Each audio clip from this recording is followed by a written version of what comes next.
I am Tomiko Dagan, Senior Vice President of the Universal Peace Federation USA and the U.S. Coordinator for the Interreligious Association for Peace and Development, USA.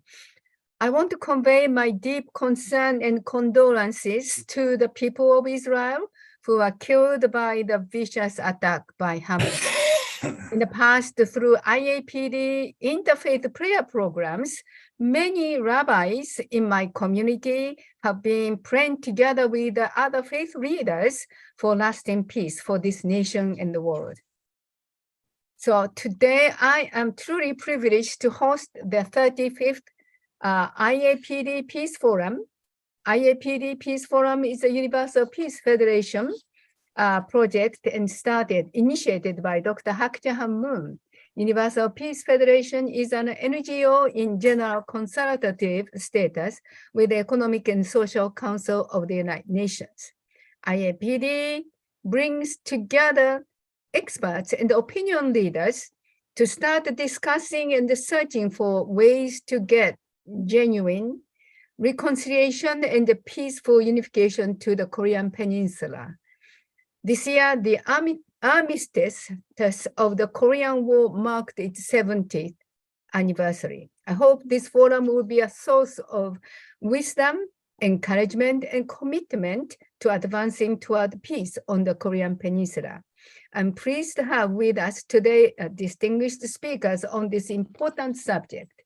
I would now introduce Dr. Michael Jenkins, President of UPF International and the Chairman of the UPF North America. And he will be the program moderator. Dr. Jenkins, the floor is yours. Thank you, Vice President Duggan, for all your work for peace. We're celebrating the 70th anniversary of the armistice between the north of DPRK and the south, the Republic of Korea, and the United States, and the other parties involved with the horrific challenge of the Korean War.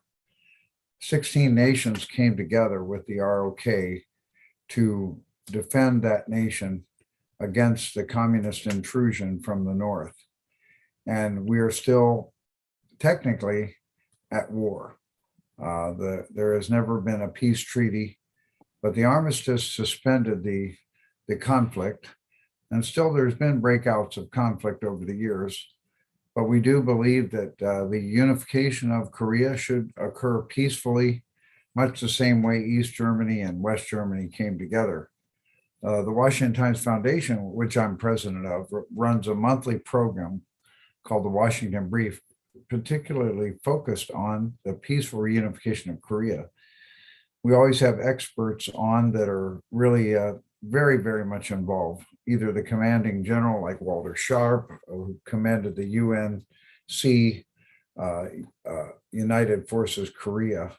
Also, we've had Harry Harris, the former ambassador to Korea, Christopher Hill and others, and Sid Seiler, who was the main representative for the Office on North Korea and Intel for the CIA. Very, very good developments with understanding. We also cover media, and our program today will take a particular focus there. I'd like to introduce our first speaker today. Mr. Young-Chul Jong is also Director of Communication for Asian Affairs with the Washington Times Foundation. He's very involved in the community here. He's also a pastor. He graduated from the Unification Theological Seminary and also has a master's degree in religious education. He pastors the Korean Evangelical Association as the senior pastor of the Washington Korean Church. He's also a professional golf pro. And because of that, the Washington Times is able to have an annual golf outing, and we really enjoyed it this time. So, Mr. Young-Chul Jong, if you could please bring your message forward. Thank you very much. Thank you.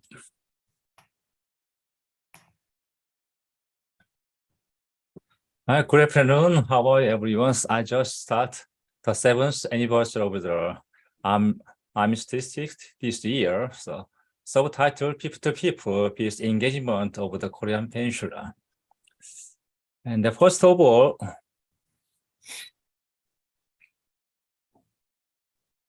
generally often called Korean Forgotten War. So, but Korea Wars have some other meanings.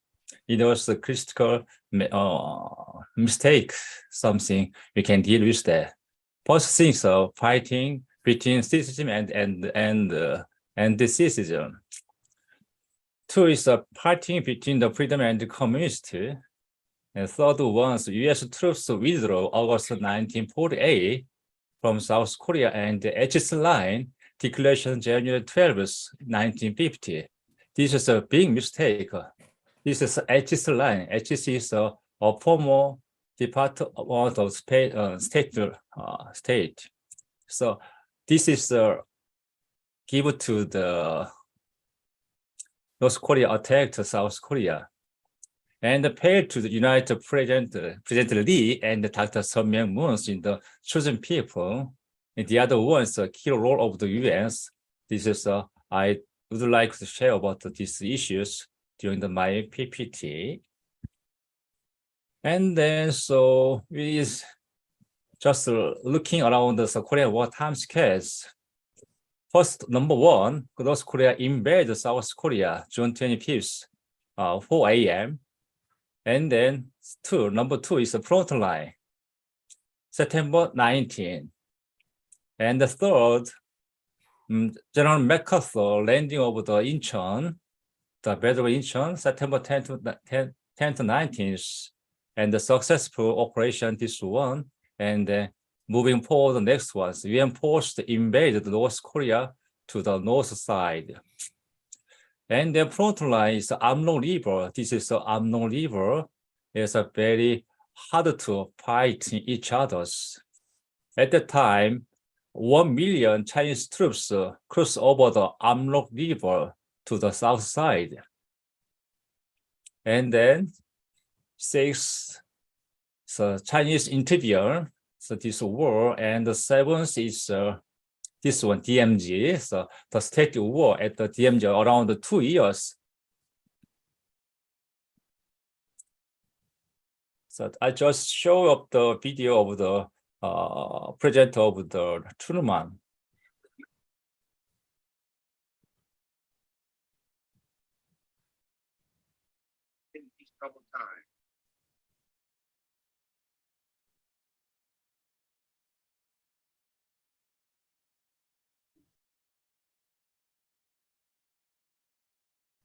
After World War II, 5 years,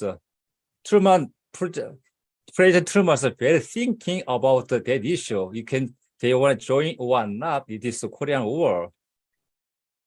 But he decided to join the Korean War after 4 days.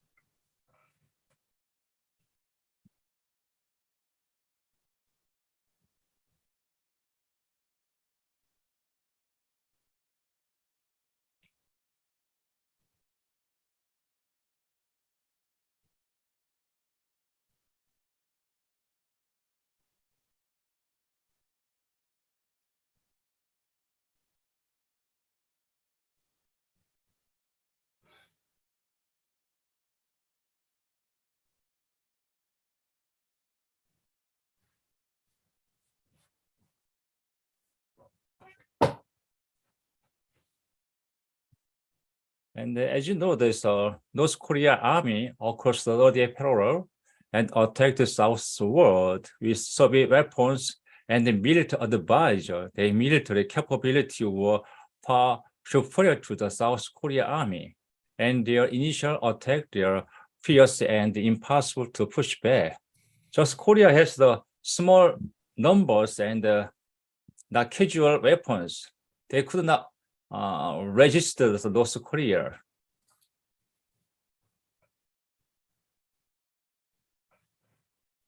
Therefore, overwhelming North Korea army occupied the Seoul after just 3 days. It is a very, very tragic situation. South Korea army explored the Han River Bridge, just one, to prevent North Korea army from moving southward. This is a Han River. At that time, in the Seoul, just one bridge, north and south side is connected to this one bridge. So General Douglas MacArthur, the UN commander, oversees the naval sealing the Incheon from the SS Mount McConnell, September 15, 1950. UN troops joined the Korean War was a turning point in the Incheon operation. His staff did not agree with his idea, since this operation because it involved many high risks. However, General MacArthur strongly pushed for this operation, as he was willing to make a sacrifice to destroy the North Korea and the Chinese army, and therefore stop spread of the communism. So anybody stopped this war? What is the solution? At that time, General MacArthur has another big idea from the Incheon operation. So finally, North Korea army did not predict these operations. UN troops then near Incheon, moving forward Seoul, and pushed the North Korea army to the north side. It is a very, very high successful operation, this one. On the other hand, over 1 million soldiers of the Chinese army crossed North Korea. Because the Incheon landing operations are successful, Chinese joined to this war and fought against UN troops. It was a miserable situation for both sides, and many soldiers were dying during that time. The Chinese army pushed back to the UN troops from Amro River to the 30 parallels. All of the Chinese militaries captured by UN, but they could not control. But however, they are so many dying at the strong and extremely winter seasons. And the General MacArthur thinking about how can stop this war.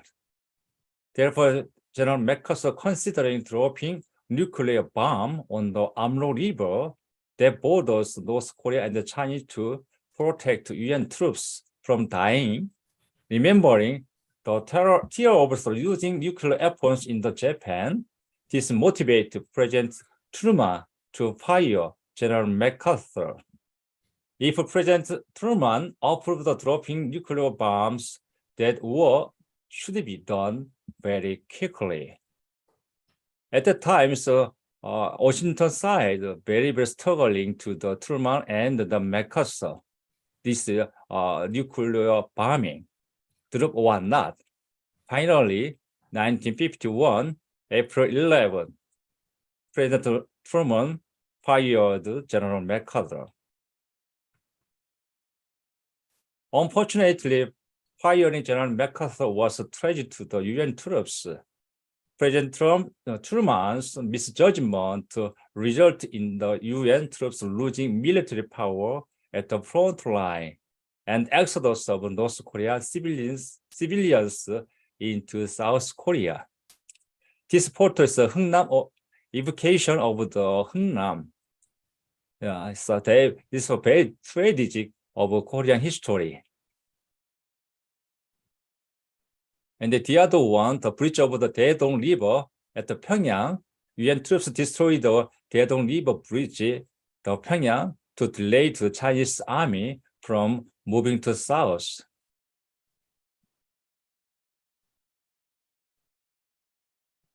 Finally, during the 2 years, 1951 to 1953, both sides, so many soldiers died in the DMZs. They kick and back, and then they are so many died of soldiers front line. So their negotiation finally ended 3 years virtual fighting on the Korean Peninsula. At that time, more than 600 soldiers died, both sides. And the communist troops were killed 400,000 members, military men at the time at the DMZ. This is a very tragic situation during the 2 years. But God helped to us. Death of Stalin and the President Lee strong desire to stop war. So after that, Stalin and Mr. President Lee negotiated to the Harry Truman, we stop the war. And the President Eisenhower agreed to use a Korean military alliance to the October 1953. This is a very rebounds situations to the Korean Peninsula. The US and Korea share common ground on how to protect the freedom in the world. After July, Korean government strong ask to the President Eisenhower, we can survive by themselves. You should have to protect the Korean Peninsula. And the strong ask to the is a military alliance. Anyways, Korean Armistice Agreement, both sides, is at that time, American side is a big announced to this one. So hostilities ceases fire today as like this. And this side, Kim Jong-il signed to this agreement. Kim Il-sung, yeah, sorry about that. This is at the DMZ, Panmunjom, UN, and then so North Korea, Chinese government, they represented over the sign each other's. After 6-7 years, American agreement, Armistice agreement, it was a historical event. 3 leaders at the same table together at the DMZ. This is a miracle. Former President Trump make this same on the table. Yes, Mr. Trump and Mr. Kim Jong-un stood up north side. This is north side. Just Dr. Jenkins and then after fact-finding tour, we stopped by the Panmunjom. This is a borderline. After one step behind the former President Trump and Kim Jong-un, they stand up as the photos. This is 3 leaders at the Panmunjom talking each other's more, make some common ground. With the help of the USA and the Korean military alliance, South Korea has become one of the most economical and culturally relevant countries in the world. This is a good impact on the Korean Peninsula. This year, on July 27th, Korean people marched on the National Mall for peace on Korean Peninsula. So my suggestion in the conclusions of all of us to bring peace for Korean Peninsula in the is the following. Was by the Mother of Peace, written by Dr. Hak Jang-moon, and read it. We will receive great wisdom and create a solution for Korean reunification. And then you must embrace both right and left political groups. And you need me, I need you. As like you find out the common ground to survive, moving forward next level. And we connect to each other beyond the states and the nations. I will share about the DMZ. It's a very memorable DMZ now. So I would like to recommend to visit to DMZ some days.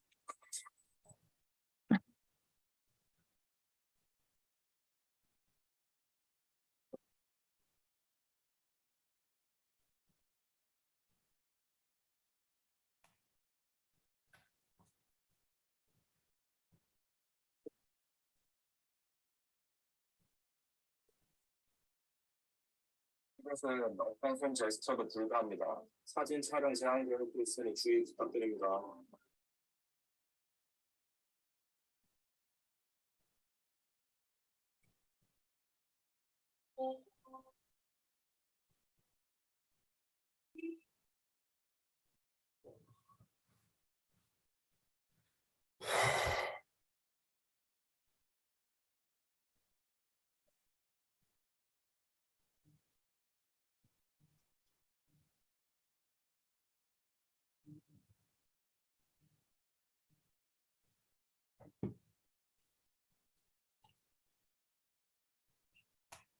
Hi, Franco.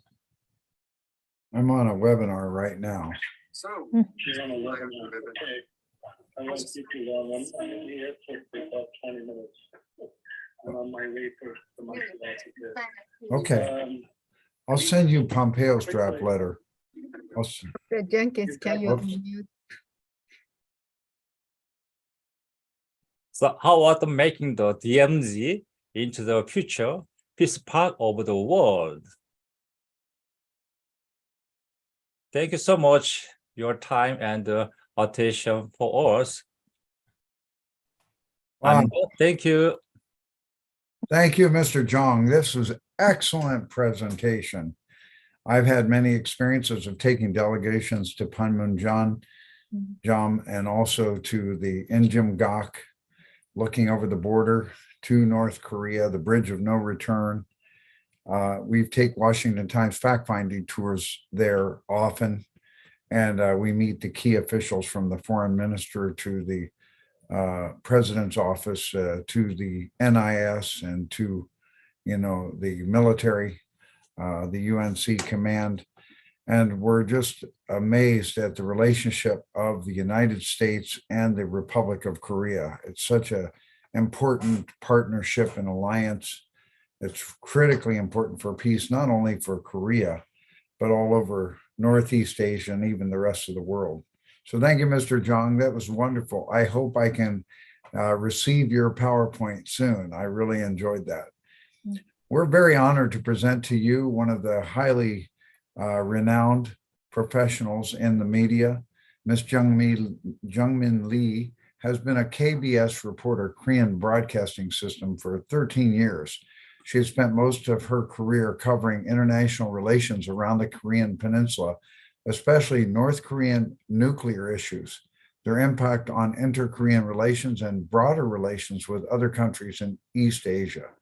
Related to this, she was responsible for on-the-scene reporting from many international meetings, including the six-party talks. She was also in charge of the reporting and live broadcasting of the summit meetings and the conducting of exclusive interviews with international celebrities and specialists. Ms. Lee produced several programs relating to issues in Northeast Asia. In 2010, the 100th year since the beginning of the Japanese colonial period in Korea, she participated in the production of a particular program, Special Tetralogy.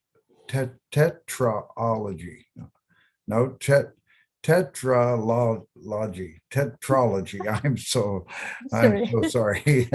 Tetralogy. She's a very sophisticated reporter, so that's why she can handle those kind of terms. Questions for, which was again, Special Tetralogy, questions for our generation, covering past, present, and future relations between Korea and Japan, which won the main prize for the TV category at the KBS Journalistic Club Awards. She also produced the episode New Honeymoon Phase Among North Korea, China, and Russia, which highlighted the competition and economic cooperation among countries in Northeast Asia. I'm very honored to present to you at this time a very renowned journalist. While responsible for covering foreign affairs and national security, Ms. Lee has wondered what the best way to balance this by offering enough information for people and maintaining national security. She believes there is no correct answer, but through her research at the Reuters Institute, she wants to seek more profound answers. She earned a Bachelor's of Arts in Japanese Literature from Korean University. She's the former deputy of KBS Department of Unification and Foreign Affairs, former producer of the TV program, very highly regarded, The Window Between the Two Koreas, and former host of the radio program Guidebook for Reunification. She's currently the U.S. correspondent for KBS. We are very honored to present Ms. Jungmin Lee. Welcome, Jungmin. Thank you. Thank you so much. Thank you for the long introduction. I'm Jungmin Lee, and as Mr. Jenkins said, I'm a journalist, not an expert, but like for my career, I just have had a lot of interest on the issue of North Korea and inter-Korean relationship and also foreign affairs. So that's why I'm here. And the thing I'm going to talk about today is not about very special knowledge, but things that are already known to the average South Korean, because South Korean are taught about US-ROK Mutual Defense Treaty from we are very young. This shows how important treaty, the treaty is like for South Korea. So today I'm going to explain to you how the mutual defense treaty between two countries, between the US and South Korea came to be, and how it has affected South Korea and the US two countries. So could you just share the PPT? Yes. Yeah, thank you. I'm in the next page, please. Thanks. So I often got asked what the US-ROK alliance is and what the date it began. The official date of the start of the US-ROK alliance is October 1st, 1953, which is the date that the US-ROK means South Korea, like Republic of Korea. So US-ROK Mutual Defense Treaty was signed. The date was October 1st, 1953, just after the end of Korean War. And the essence of treaty is that if one Korea is attacked from outside, the other will intervene and provide support. Therefore, the signing of the treaty could be marked as the beginning of the military alliance between the US and South Korea. So the photo on the left side is this year's US-South Korea joint military exercise. Based on the treaty, that the country holds a joint military exercise several times every year. So, next page, please. So let's take a look at how the treaty came to be. The Korean War lasts almost 3 years, more than 3 years actually, from 1950 to 1953. South Korean forces were backed by the US, as Mr. Jang said, and North Korean forces are backed by Soviet Union and China. Like it is very good example of the Cold War at the time. So they fought hard against each other, but the stalemate has lasted almost for nearly 2 years.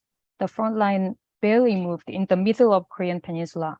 Then in 1953, the last year of the war, anti-war sentiment was rising in the US. Let me think about, let me bring the example of Ukraine war. Now, when Ukraine war started, a lot of US citizens support Ukraine. Now the growing number of people think it is time to stop supporting Ukraine financially because US just had put a lot of money and a lot of military sources, but there is no kind of development. So that's why the anti-war sentiment is spreading nowadays. The Korean War was in the exactly same situation at the time.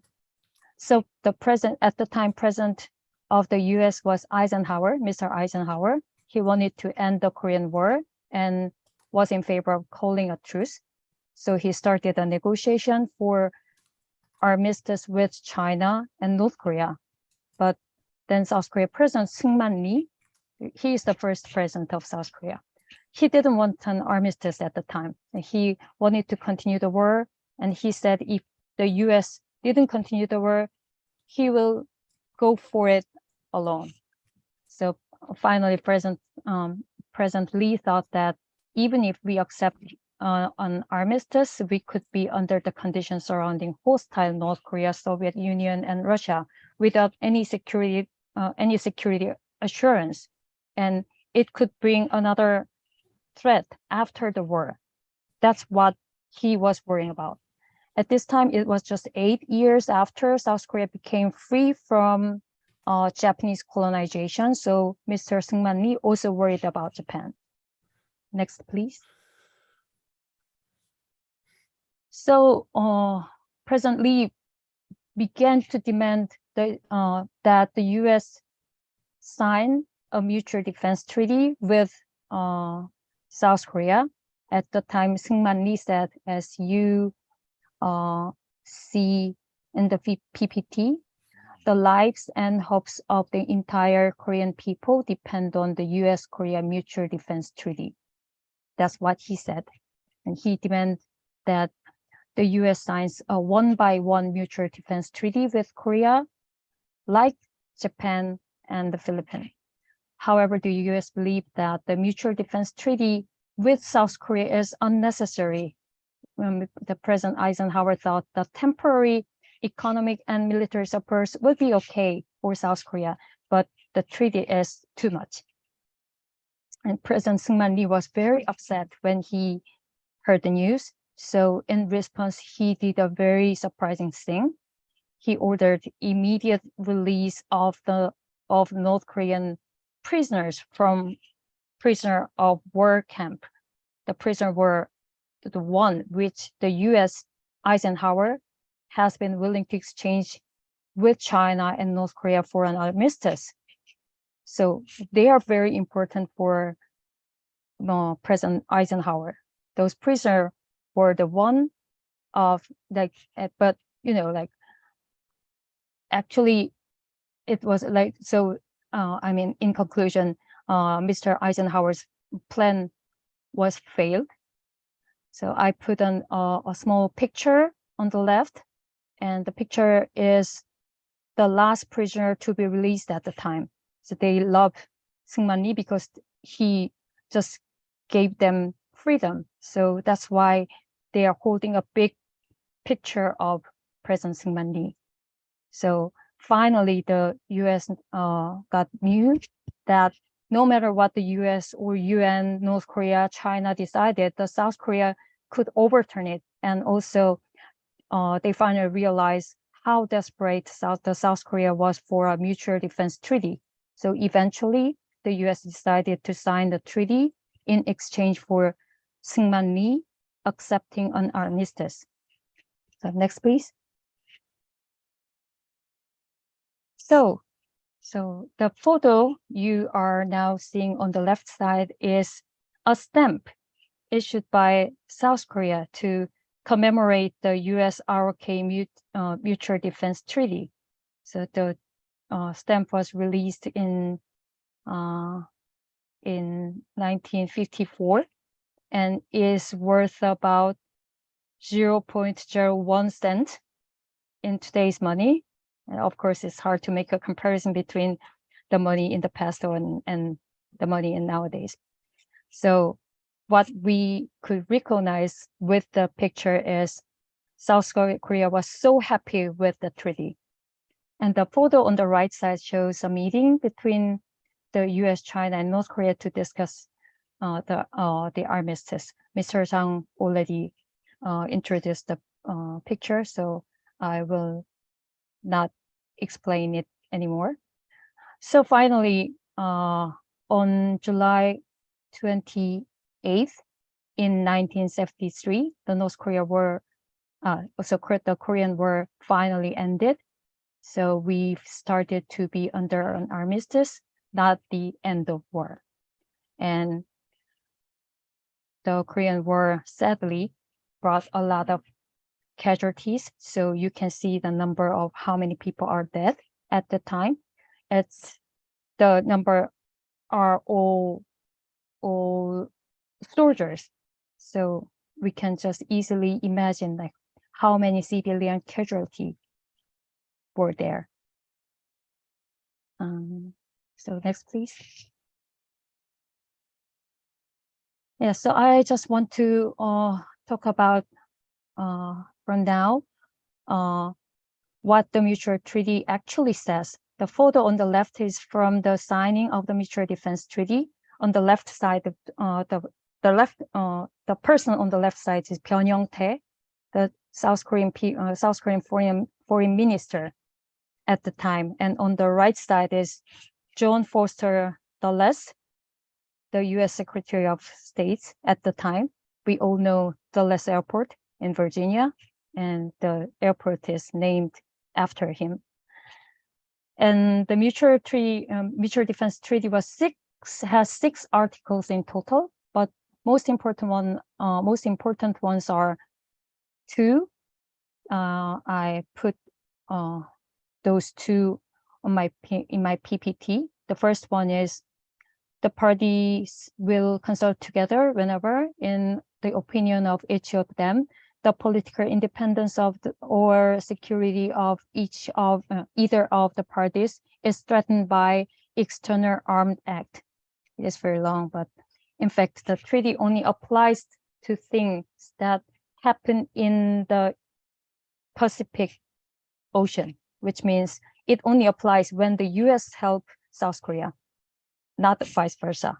However, when the US helps South Korea, it must be approved by the US Congress. And the second important thing is the second line.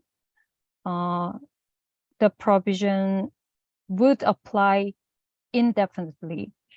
There's a condition that that either party may terminate it 1 year after notice has been given to the other party. But anyway, the point is the effect of the treaty is basically indefinite.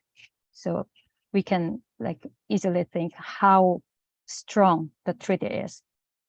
Next, please. So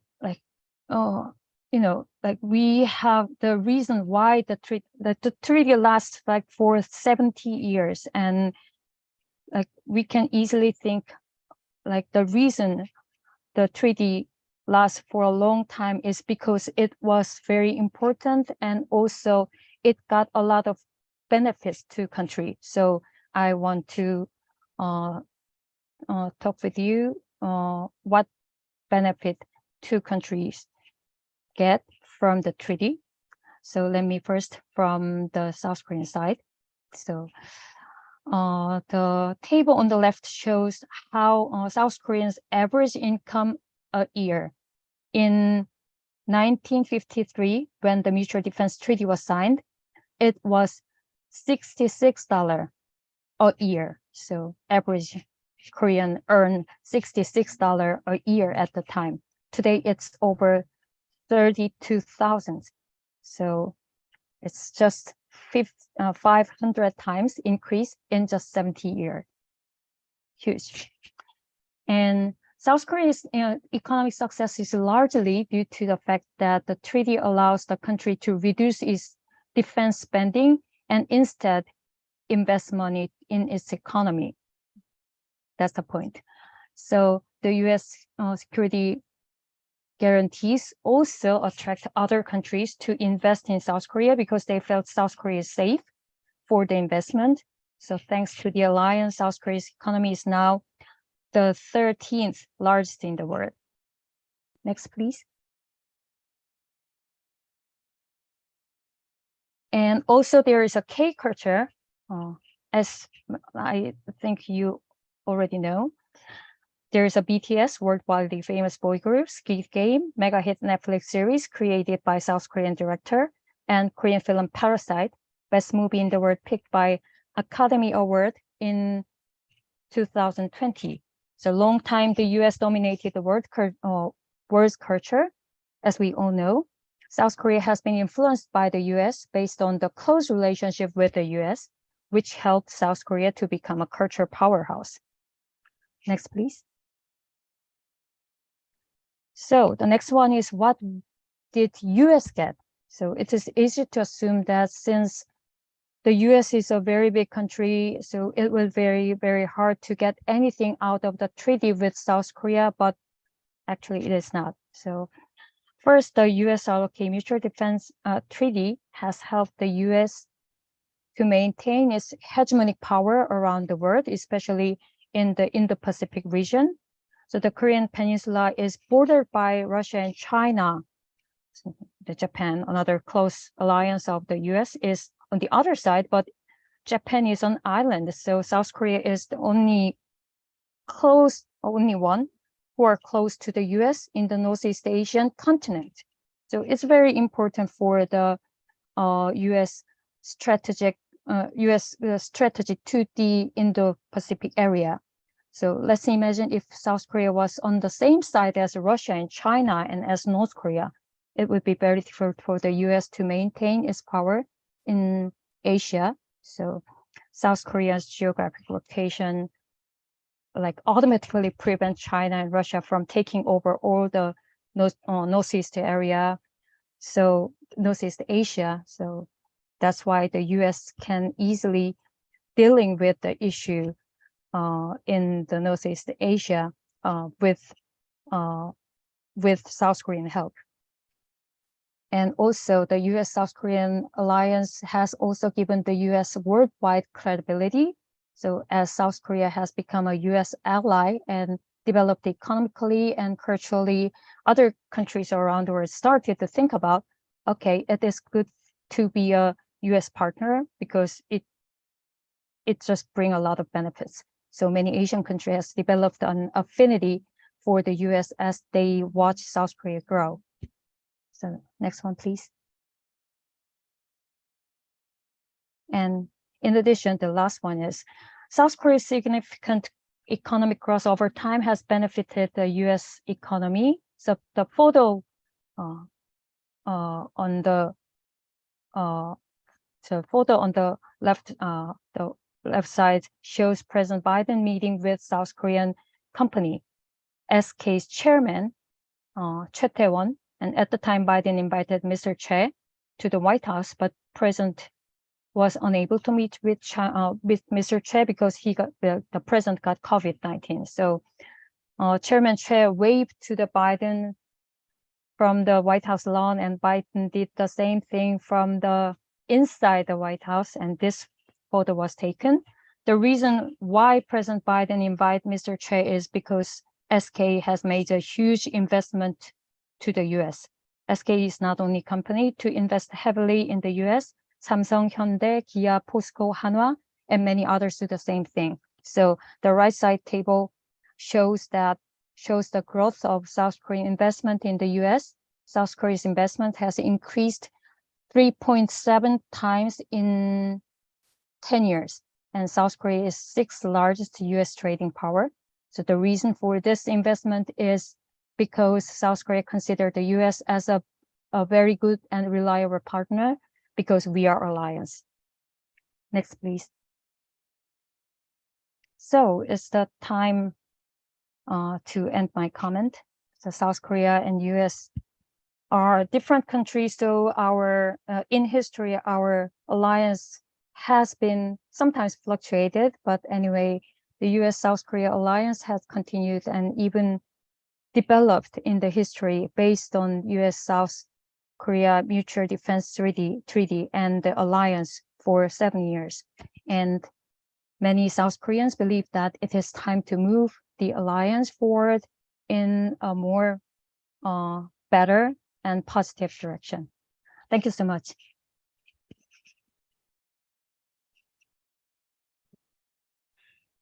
Thank you. Thank you, Ms. Lee. That was absolutely fantastic presentation. Again, your knowledge and background is so precise, and we're really amazed at the current situation. After all these years, 70 years, there still is such a deep divide between the DPRK and the Republic of Korea, and especially the United States. Your reporting, though, really helps us to understand.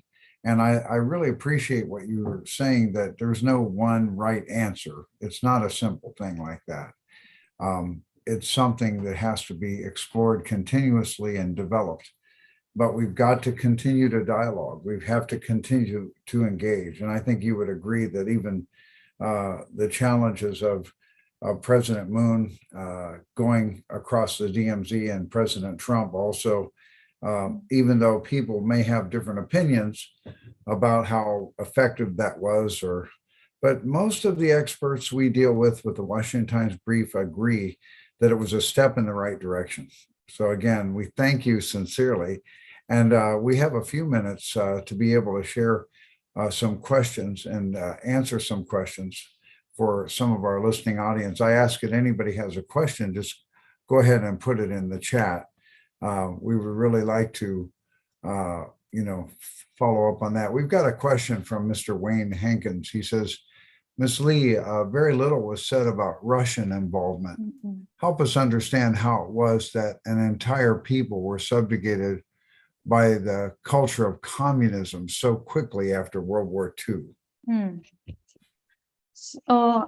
Actually, like the main actor in Korean War was China and North Korea, and the US and South Korea. So the Russia, the number of the soldier Soviet Union sent to North Korea is not that many compared to China, but their their ideology influenced a lot to North Korea, especially North Korean leader Kim Jong-il. And actually, like at the time, just before the Korean War, South Korea was divided. So it was just Korean War occurred just 5 years after the Korean Peninsula was divided. So, as Mr. Chang said, Korean Peninsula was divided as North Korea and South Korea, and South Korea is close to was close to the U.S. and North Korea was close to China and Russia. And actually, North Korean leader Kim Il-sung at the time, like he's a founder of North Korea, and he was before the Korean Peninsula was divided, and before he became a leader of North Korea, like he lived in Russia and he got a lot of influence by Russia. So that's why North Korea's ideology is based on Soviet Union's ideology, which is communism. So even though Soviet Union was not a main actor of the Korean Peninsula, like I just think that Russia just gave a lot of influence to Korean War, and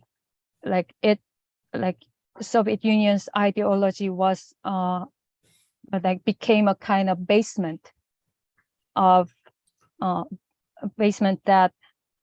North Korean leader Kim Il-sung just decided to be divided against South Korea, and the ideology make the whole thing more easier. Yeah. Thank you very much. Mr. Jong, one interesting point about North and South Korea is that the Korean people have a common heritage for over 4,000 years. Yes. And the influence of the videos and also TV serial programs has enormous impact in North Korea when they're smuggled in or sent there by balloons, and people can be severely punished in the North for watching any of those. But we have also really had many programs where we discussed how important that communication is, though. And one thing that happens is people in North Korea hear many bad things about how much people are suffering in South Korea and how they're really under a terrible influence of America, and America's the cause of all the problems. But then when they see these videos, they find that their brothers and sisters who are in the South eat kimchi like everybody in the North. They have the same deep 4,000-year-old Korean culture. Mm-hmm. So what are your thoughts about that, Mr. Jong? And do you have relatives in the North, or so many have relatives in the North and the South? Go ahead. Yes, thank you for your great questions about the Korean history. So Korean has also DNA, same DNA, and even the 4,000 years. So as you know, so just divided time is 100 years, not just 70 years divided. So yeah, living separate. It's a very small number, but you suggest that so you can overcome how that is a influence of a culture, and then So the other end, you can Dr. Moon said that so living for the sake of others, your situation, I understand how much you're miserable. You can help to you the other way. So you can open mind to the North Korea. In generally, the new generation doesn't care about the reunification of Southern Korea issue. This young generation doesn't like that. This is a no. This is because another big damage for the Korean society. Now we are reading very well. If we welcome to North Korean refugee or something like that, it's kind of a chaos. So you can truly lock down this concept. South side young people who doesn't like the reunification of Korean Peninsula, and the other issue, how can break down this North Korea barrier by the cultures. So Dr. Moon sent to the Little Angels around 2006 or 7. Yeah, it's kind of big impact to the North Korea society. So as like this, so you can send to a lot of the cultural issue or some drama, movie, whatever, include rice and some small $1 pay is money included. So you are still lock and lock until open the gate. This is my suggestion. Yeah. Very good. Ms. Lee, one question that's come in from Mr. James Mooney, who is one of the leaders of one Indian nation in the United States, and who has also experienced a lot of suffering in America from discrimination. He asks, can you say something about the trust level of North Korea and what it has to do with the historical violence perpetrated by Japan on Korea, the whole peninsula, and on China? Wow.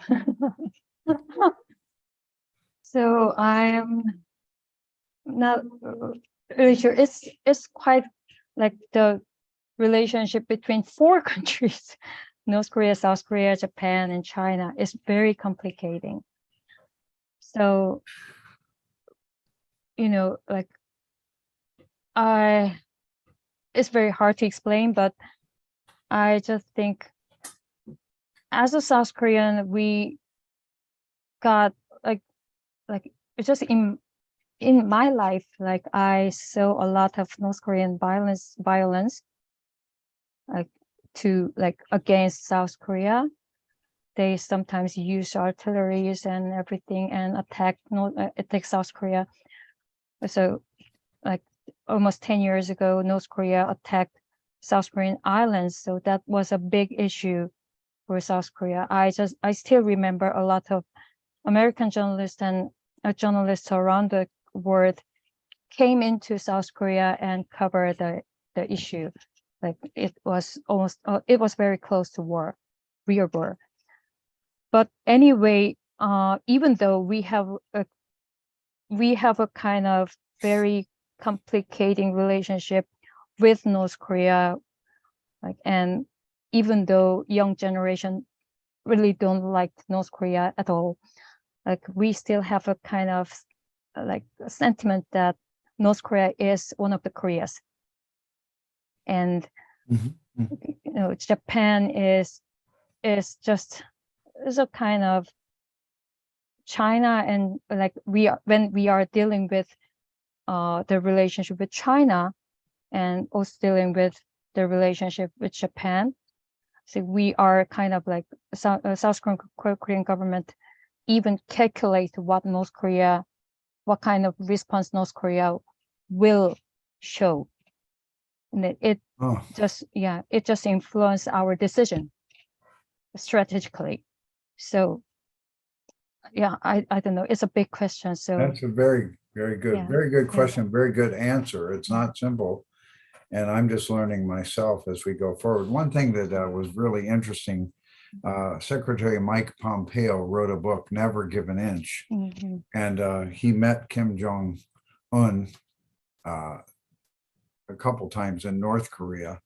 And also Andy Kim was with him, who's a good friend of ours. He was the director of the Korea project, or the Korea office of CIA during that time under President Trump. And one thing that Mike Pompeo said was that Kim Jong-un said that he doesn't want troops of the United States to leave the ROK, because that's his lever. That gives him leverage with China. If the troops were gone, he said that then China would have no fear to step in more. Mr. Zhang and Ms. Lee, what do you think about that? That was a shocking revelation. But it's not shocking if you think of the terrible history of China with the Korean Peninsula, invading hundreds of times, and terrible, terrible history. So we do know for a fact that Chairman Kim does not like China, so to speak. He cooperates with China, they work with China, but he would really prefer not to have to deal with China. So any comments on that? Let's go to Mr. Zhang and then back to Ms. Lee. Yeah, I'm very concerned about the military withdrawals from the South Korea. As you know, so Pyeongtaek military base, one of the largest in the world. This is a modernized military base. So the other means China very fear of the Pyeongtaek military base. So Pyeongtaek Air Base is watching to the all of the China's military actions 24 hours. So they're very concerned about the Pyeongtaek military base is it's kind of some nervous issue.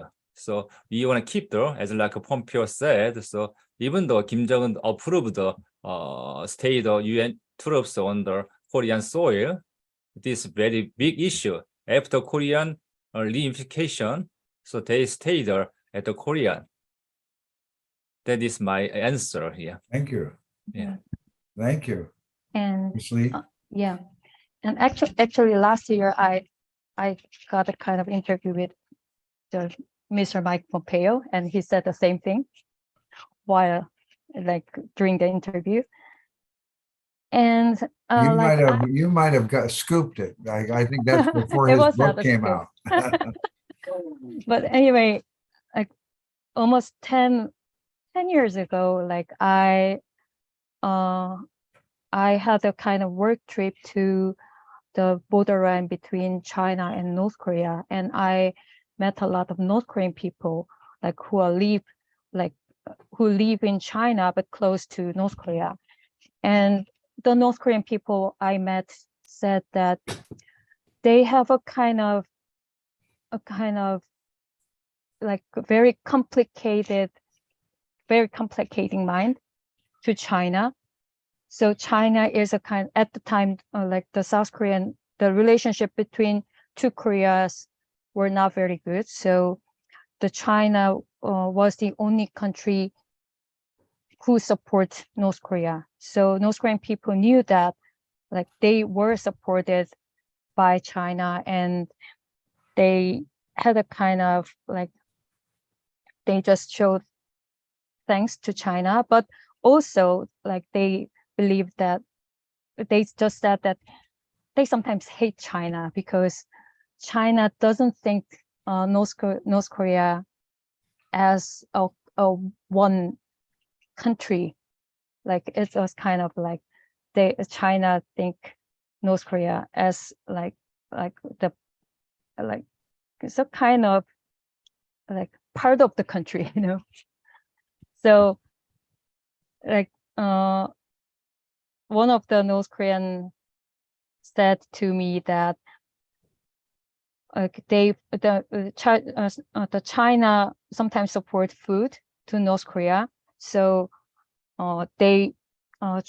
Chinese people brings the food through the train and gave them, and the quality of the food was not very good.